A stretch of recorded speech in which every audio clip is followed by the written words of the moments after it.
So I had a great video plan for today on a new method of metering for a particular developer. I've been working on it for the last couple of days, looked pretty good, and then on Friday, it all really didn't come together the way that I wanted. So it was a complete and total failure.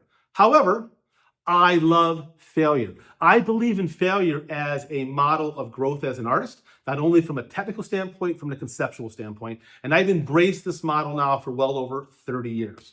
One of the things that I think is important to understand here in Digital Revolution is that I don't just read press releases. I don't just hold up what a manufacturer sends to me, or actually no one sends me anything. But if a manufacturer did send me something, I don't just hold it up and say, hey, look at this great new camera that's on the market, because I have to test it and actually look at it. So when there's a period of time that there's no post on Digital, generally speaking, something like what just happened this last Friday is what's occurred.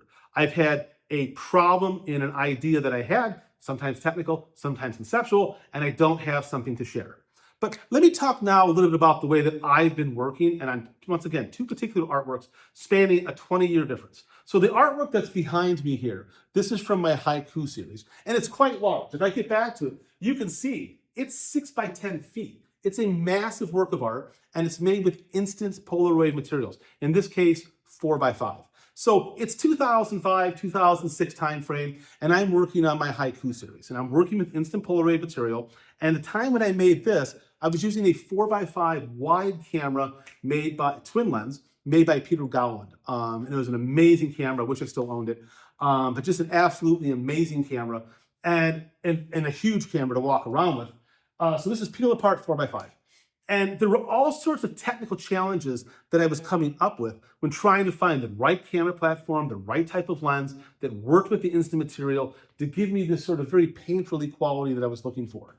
And I had discovered a few years earlier that I really liked to work on handmade uncoated papers as opposed to coated papers. Just a personal aesthetic that I've always loved. But it took me the better part of 6 months to figure out from a printing standpoint how to get this type of color, really vibrant, deep, beautiful color on a material that wasn't coated. Now remember, this is like 2004 to 2006 timeframe.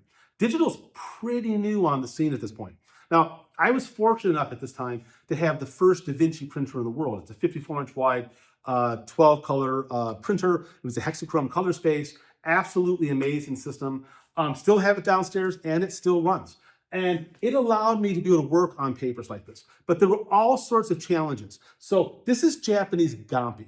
Japanese Gampi is the rarest, oldest, and most sacred of all Japanese papers. Gampi itself as a plant can't be cultivated. It has to be harvested wild. It's a really amazing process, dates back over 1,000 years. Gampi has really unique properties to it that allow it to hold a tremendous amount of ink in a very thin, this is only 38 GSM, paper.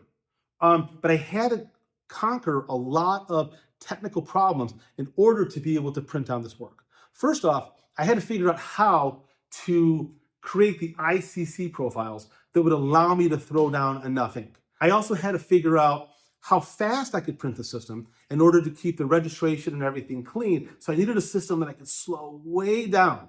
Prints like this take 10, 12 hours per panel to print on that system. It is a very long, very, very slow process, but the results are beautiful. Then I ran into the challenges of, well, how am I going to mount this material? How do I want to display this material? And it took me the better part of a year to really be able to start to produce these works, of which there were only 7 or 8 really ever made at this scale. But it's an absolutely beautiful process. And from that process, from the multitude of failures that I had, I was able to use all of that as a creative springboard for all my next projects going forward. I didn't have to figure out again how to manipulate ICC to do what I wanted to do. I didn't have to figure out again how to increase color in an image without increasing saturation. I didn't have to figure out again how to create ICC profiles that different channels could have different type of dot configurations going into them. All of that was figured out during the Haiku series project. And this was, to me, a really huge learning experience. These pieces were part of the original Polaroid collection, and they were incredibly challenging to make. However, as I said, through failure came growth. Now let me show you another artwork that was made, once again, using instant material, in this case, Polaroid 600 in one of the new cameras, and we'll talk about that for a second. All right, so the artwork behind me, Eve and I made, this is an Eve and Steve artwork. I'll move out of the way for a second so you can see it. We made this back in last spring of 2024 and finished it just a few weeks before 2025. It's a deconstructed collaged Polaroid. So this is probably 6 or 7 different Polaroids made at the Cliffs of Moher in Ireland that then I would deconstruct and cut up into pieces and reassemble to create an imaginary image of a real place. So the image is like a fragmentation of a memory. If you've been to the Cliffs of Moher, you recognize it, but it doesn't quite feel right. It's much the way our memory and our dreams play tricks on us. And that's very much what I was interested in, these pieces. So I'd be deconstructing the Polaroid, reassembling it into the order that I want and for the feeling that I wanted and how I felt that your eye would flow across, a very large 9-foot artwork. And then those pieces would then have encaustic wax put on them. And then once that hardened, my fingernails are carving into the wax. So as you can see on the zoom that I'll do here in a minute, there's marks making all through the piece. That's my hands, my fingers just rubbing into that wax and creating this extra layer of mark making that I very much love on this work. I found that the mark making with my hands, in addition to the brush strokes and the absence of brush, really created this wonderful texture on the surface that I was going for. But then I had the complexity that my printer is only 36 inches wide. Now my paper is 26 inches wide.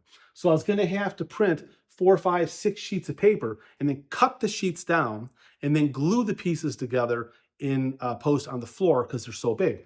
And this proved to be a real challenge. It's difficult to make pieces at this scale really wide and have everything line up perfectly. There was a lot of places where it would be off a little tiny bit. And I was beating myself up with this, and I kept failing and failing and failing and failing. And finally, Eve turns to me and said, stop being such a photographer. Stop going for the quest of perfect.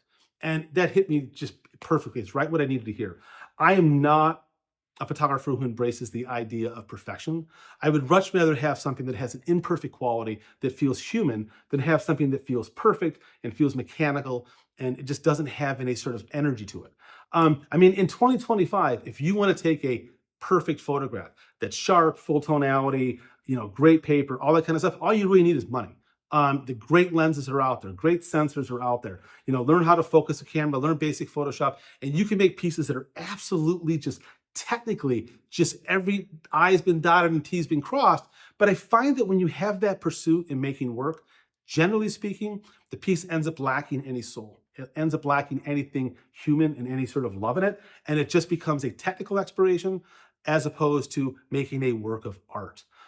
So when I was lining pieces up and when they wouldn't, I said, you know what I'm going to do? I'm just going to print out small sections.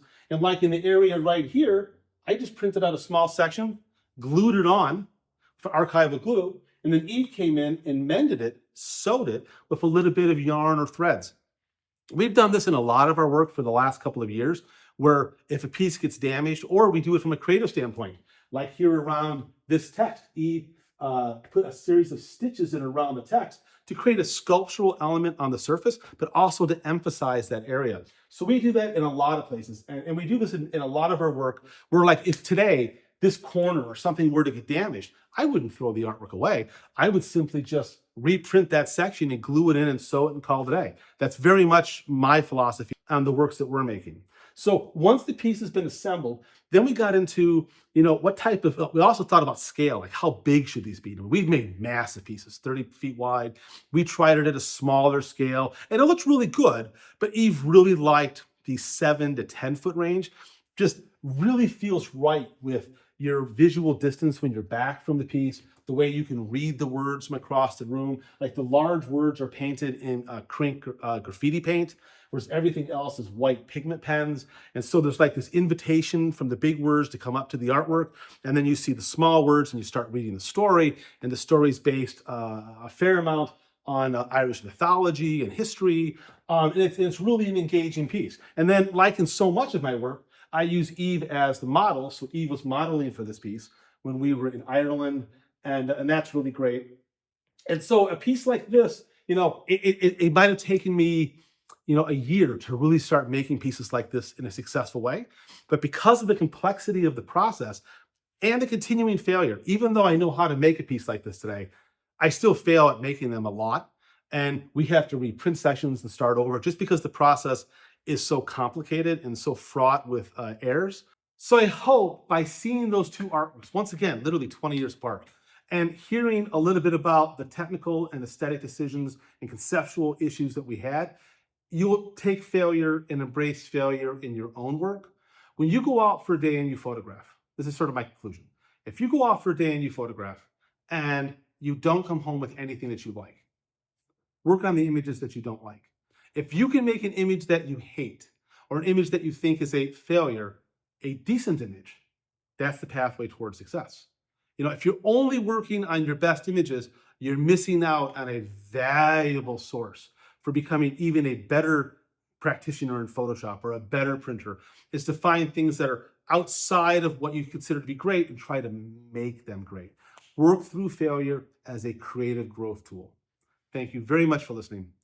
I can't wait to hear your thoughts. Now go shoot some film.